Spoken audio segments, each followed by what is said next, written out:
But my mother, what did T.S. Madison say? I'll beat your ass on national television about Gay Glaspie.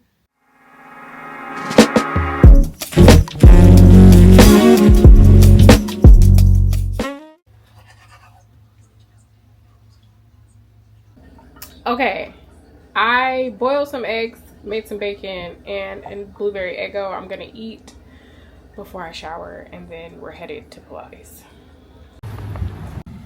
Pilates wore me out in the best way. I'm on my way home. I have like,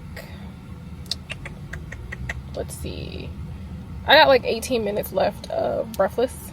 So I'm gonna finish that on the ride home, and then we'll sit down and chat. I wanted to do something a little kind of informal, catch you guys up, a little sit down, chit chatty kind of talk thing.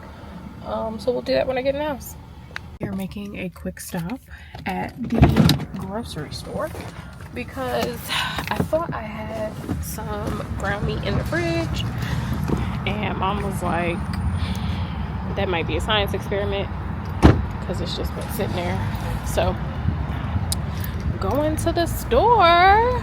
I did finish Breathless and it was very good. I'll talk about that more in our little sit down.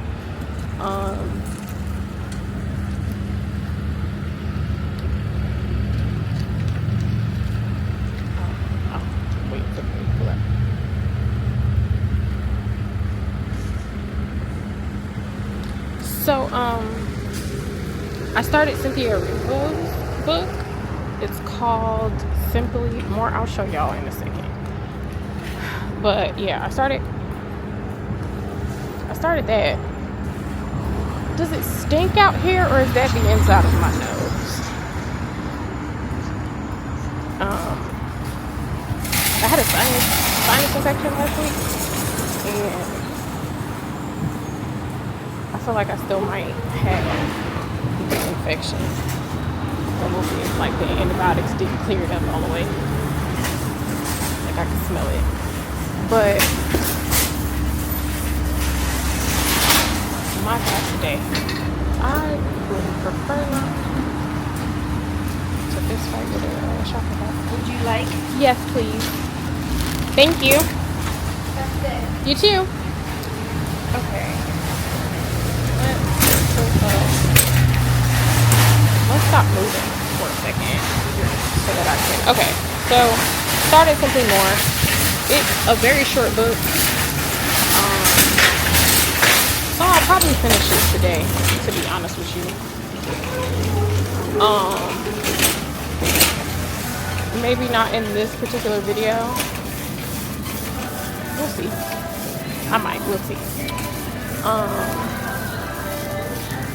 And I'm enjoying listening to her speak. I know there's some controversy around her, but I like listening to her talk. So, there is that. Let me get what I came in here for, and get some Benadryl for my child, because his allergies got him toe up. I mean, turning my children every way but loose. My poor baby. So that's what I am doing now. I'm in here throwing together a pasta. I made some sausage, some ground meat, and I got a jar of pasta left over from earlier this week.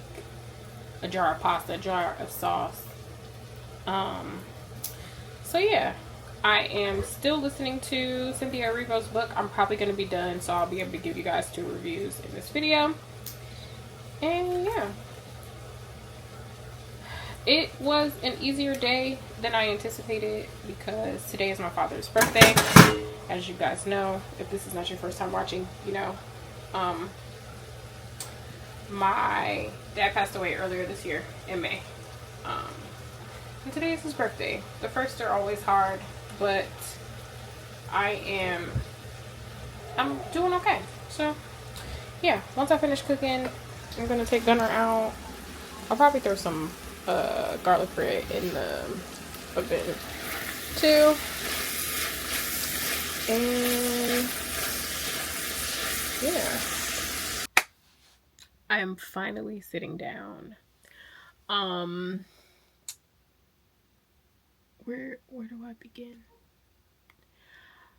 First, I want to say, you guys know that my dad passed away earlier this year. This is not my first time mentioning it in a video. It's not my first time mentioning it in this video. I have briefly shared that my father has been ill most of my life.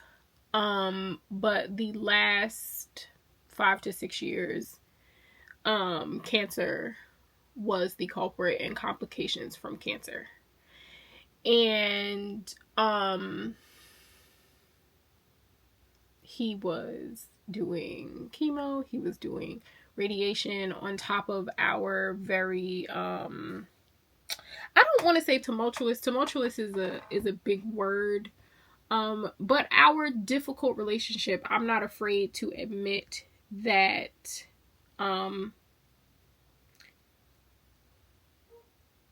I still struggle with the idea that my father loved me. That's a different conversation. I say that to say cancer is the reason that my father is not here. My mother, if you follow her on her socials, the beloved Gigi Made It, was recently diagnosed with stage 0 DCIS, breast cancer. And I am feeling a lot of different things. And she wants to document this journey. So I said that I would also document the journey from my perspective as well. Because we kind of live by a code of sharing things, right? I sharing my life. The things that I do decide to share, I do with the intent and purposes of helping someone. So I've shared my heart surgery last year. I've shared my diagnosis with Chiari malformation, the death of my father, the other things that we've been through. But I can't say that, what is that? I can't say that her diagnosis, albeit stage 0, has not been difficult for me. The day she told me, my automated system came on, and into my mother's face, I was strong, and I said, okay. And that was all that I had. And then I immediately called my older sister and sobbed, because I can't imagine living a life without both of my parents, and that happening so close together. Best case scenario and the worst case scenario, it is stage 0.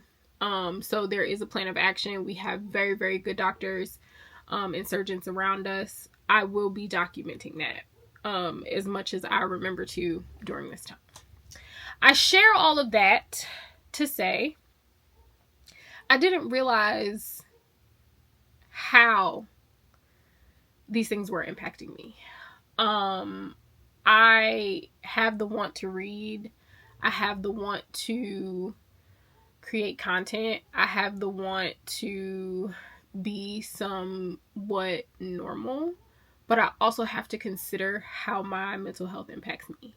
And with the way that Chiari is set up for me, stress means that I'm not going to feel good.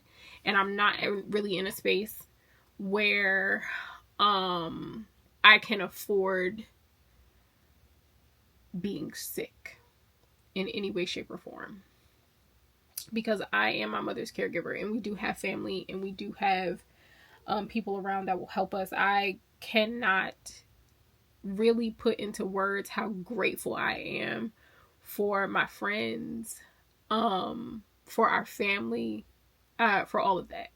I'm so grateful. But me being the person that I am, my mother is my responsibility, and I wouldn't put that on anybody else unless I absolutely positively had to. So, what does that mean for Shelby and the book club? The physical book club is still running. I will still have a book discussion for the month of October. I don't necessarily have a surgery day for my mom yet.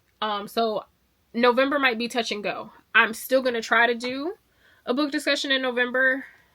We'll see what happens. I canceled the discussion for September and wanted to record a reading vlog. But like I said, I wasn't really paying attention to how all of this was actually impacting me.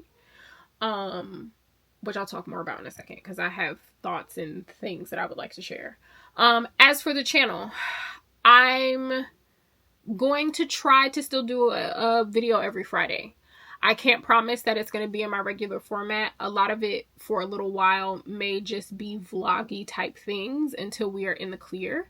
And then I may try to do my holiday Vlogmas countdown videos that I've tried to do.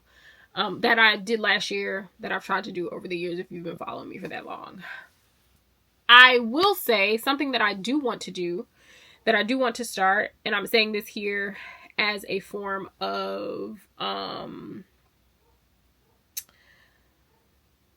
accountability. Hold me accountable. I do want to start a series that I will post on like Instagram and here on YouTube Shorts of how I read so much, because that's a question that I get asked a lot. How do you read so much? People say all the time they don't have time. How do you do it? I don't have time. I can't do this and blah, blah, blah. So if I can show you a day in my life, especially during a time when life is so crazy for me, then maybe you guys will see how you could possibly fit in reading more into your life. So I am going to try to do that. So expect long form content. It may be 2 times a month instead of 4 times a month. But expect to see me on Instagram. So follow me on Instagram if you're not already following me at Shelby Monet. Because I will be posting a lot more there, because short form content is easier right now. And it's quick, it's fun, it's poppy. It doesn't take me as long as something like this that I have to sit down and sit with for an hour or two to edit, so on and so forth. My podcast will still be going. The League of Extraordinary Readers that I do with Jess of Literature Noir Book Club, I still will be doing that, right? So there will be content. You just might have to chase me around the internet, and I think y'all love me enough to chase me around the internet. But I wanted to share that, right? This is our life right now. Something that I have been a little sensitive about, I'll say, since my dad died, is people's need to compare their situations. And I find that a lot of people are saying things to my mom like, well, at least yours is stage 0. I was stage 4. Cancer is cancer. And I think a lot of y'all learned when mommy was very sick a couple of years ago. What was that, 3 years ago now? My mom was very sick. She had double pneumonia. I thought she was going to die. I chuckled because I had to like come in the hospital room and get close to her face and be like, I need you to tighten up, girl.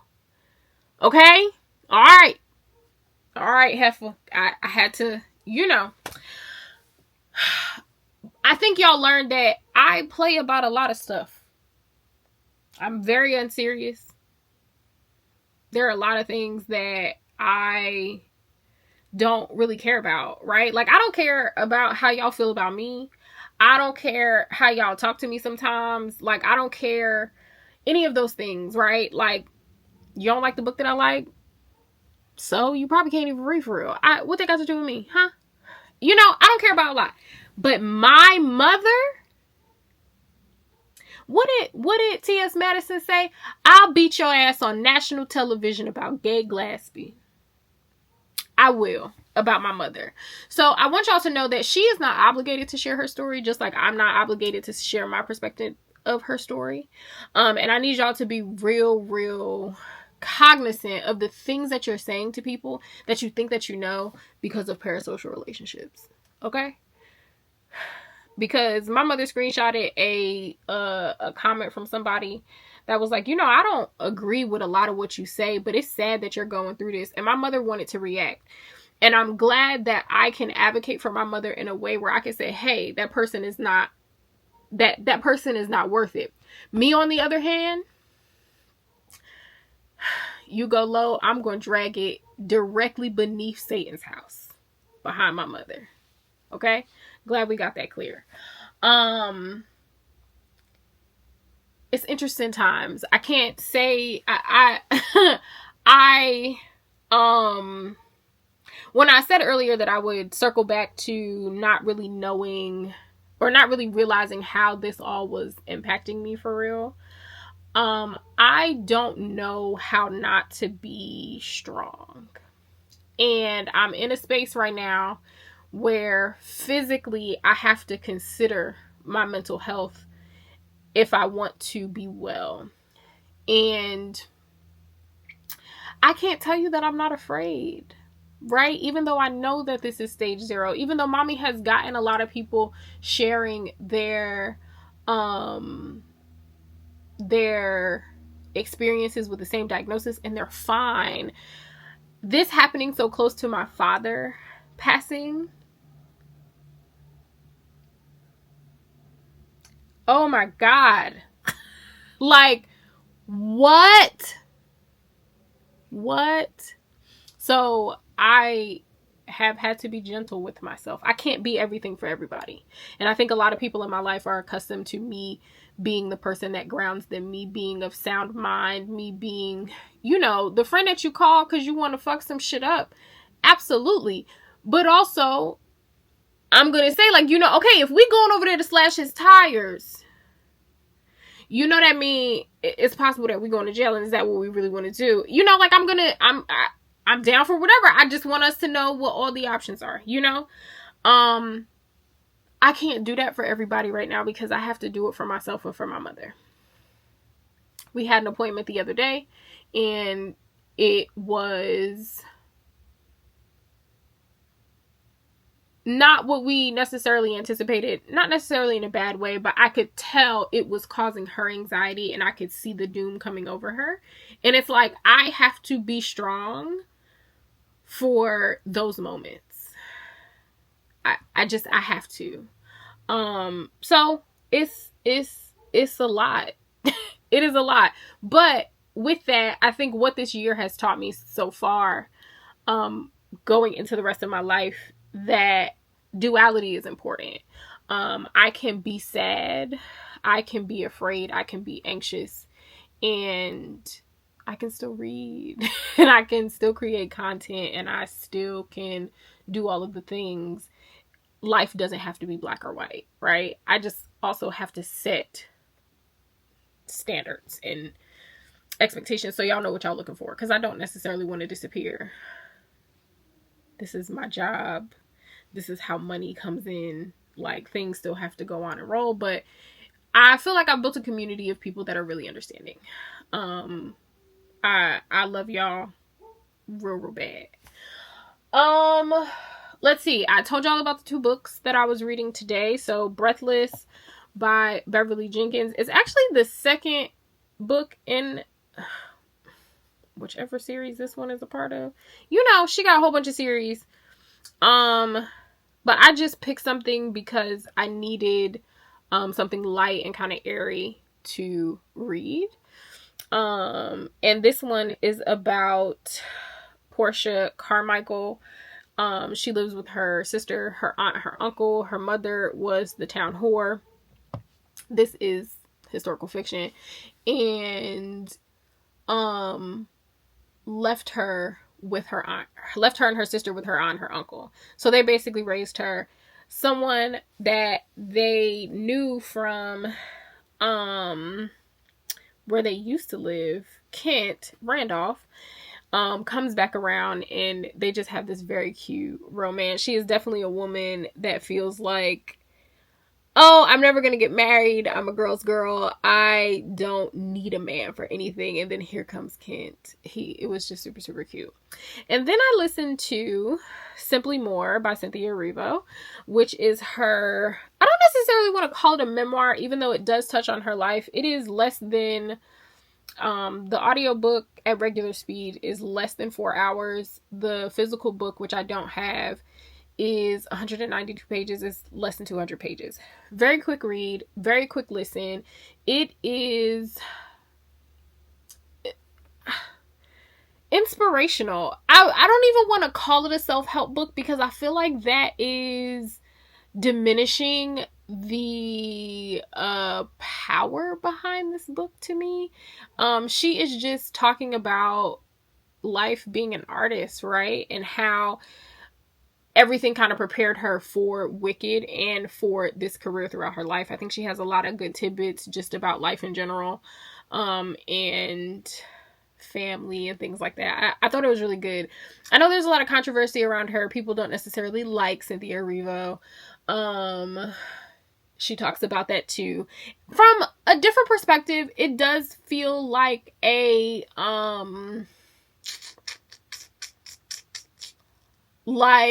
PR stunt-ish type of situation. I could see someone reading it and getting that from it if you are looking for her to acknowledge all that social media says about her. Excuse me, this is not that. But I think it was really good. I feel like if you're in a place, if you are a creative of whatever sort, singer, actress, actor, content creator, photographer, whatever, I think there are bits in here that you will connect with. Just kind of being other, like being creative is a like an adventure of its own. And I love that she touched on that. I do want to go over some of my stats for the month of September. I won't do a like complete deep dive into it because this video don't necessarily have to be 800 years long. I read a total of 12 books in September. And why did I think I read 13 books in September? What's missing? No, 12 books. That's not okay, whatever. I'm obviously drawing a blank here. 12 books. 17% were 500 pages or more. 42% were less than 300 pages. 42% was 300 to 499. 8% nonfiction. 92% fiction. My top genre is historical, romance, fantasy, and race. What did I read about race? Oh, Black Genius. Black Genius was a very good book. I actually am going to talk about that. 33% print, 42% digital, 25% audio. And then one of the books didn't have a format for whatever reason. Oh, but in Storygraph, apparently you can set your default format. And I did set my default format. I just don't know why it's not picking up for that. So whatever. Y'all know I don't do ratings, but I do want to talk about some that stood out. Good, bad, or indifferent. None of these. So I'll talk about Nightcrawling in a second too. Black Genius, very good book. This is by Trey Johnson. We did do an episode with him last month. He is a critic, like a social critic, and a culture critic. There we go. And this is just going over all of the different ways that Black people are genius. From our style to the way that we talk to the way that we handle things. The fact that we are the inspiration for a lot, but never get mentioned in these conversations. This is a very good book. My Gym.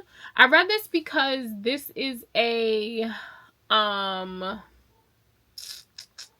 like, see, this is what I'm talking about, how I'm not realizing how bad things are impacting me because the brain fog is crazy. This is a Huck Finn retelling from the perspective of Jim's wife. And it's not a bad story. I just feel like calling it a retelling is inaccurate. I read this and I felt like it could have been any historical fiction. It doesn't hit the same way that James does at all.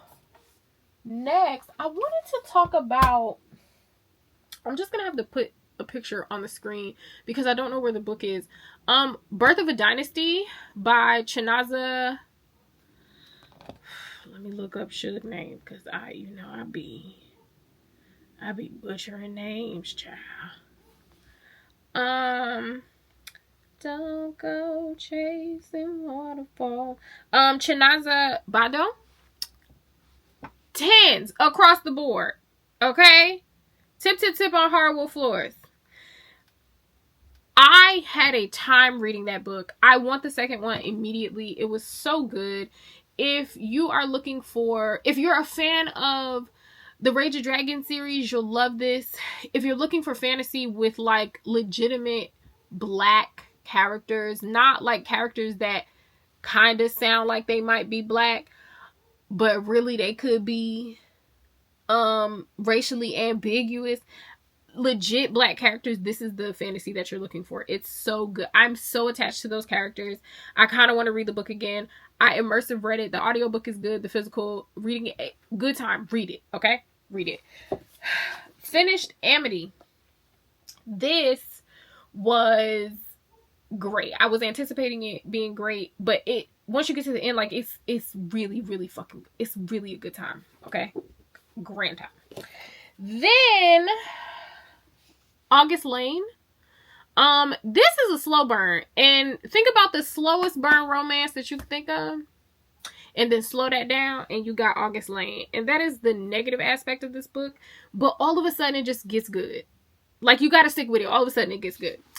And I love a second chance romance for real. I'm all about spinning the block, not in real life. Don't spin the block on that nigga in real life, because it's always a nigga waiting to play in your face, girl. Don't you go back to that man. Don't you do it. Especially if y'all legitimately had, like, relations and he wasn't shit. Don't spin the block. Now, if... Never mind. This ain't what we're here for. Then, Katabasis by R.F. Kuang. I think R.F. Kuang is popular because she is a white adjacent BIPOC author. It's not that the writing is not good. It's not that the story isn't good. It's just I've read better things, deeper things that are written with more skill by authors that look like me, that don't get the credit because y'all call it trauma porn. Y'all have all of this stuff to say about how Black history is told or how patriarchy is described via the Black lens. Y'all don't want Black history because you were taught not to want Black history. This book got rape in it. They literally are going to hell.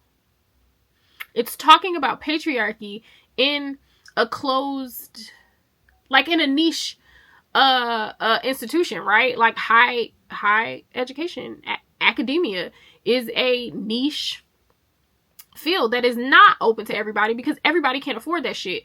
And it's not, about anti-intellectualism. It's not that people don't want to be smart. They just don't want to be like you niggas in high academia because y'all are not good people. And that's what this book is talking about, that y'all are not good people and y'all are smart via the books, but y'all don't have no good decision-making skills, because why would she go to hell for a recommendation letter? Huh? Read it if you see fit. Read it if you see fit. I don't think that it's a bad book. I just don't think it is what y'all saying it is. And I can give you a list of stuff that's having a similar conversation and is written with style, creatively, i.e. Dominion. Hello, somebody? Oh, okay.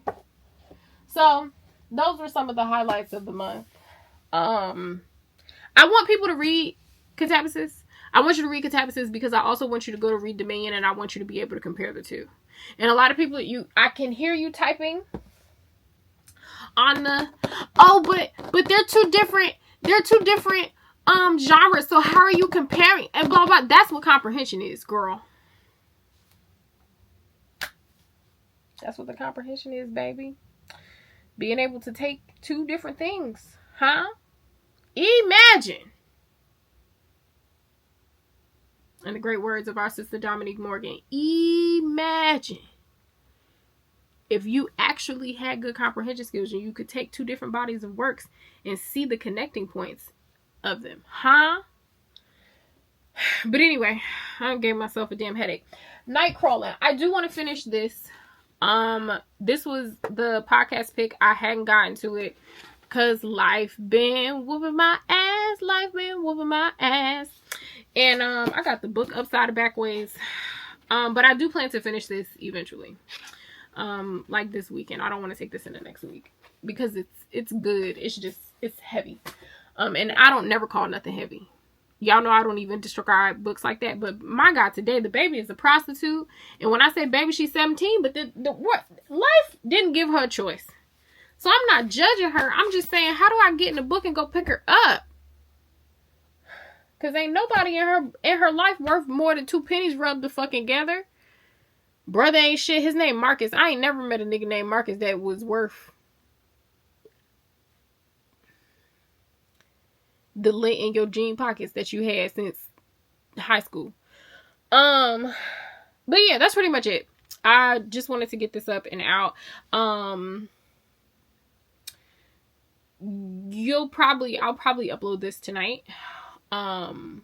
So yeah. If no one has told you today, or this week, or this month, I love you. You are kind, you are smart, you are important. You is a paper chaser. You got the block on fire. You remaining a G, okay? I love you. Seriously, I do. And yeah, if you need me, join the Discord. Follow me on Instagram. All the links are down below.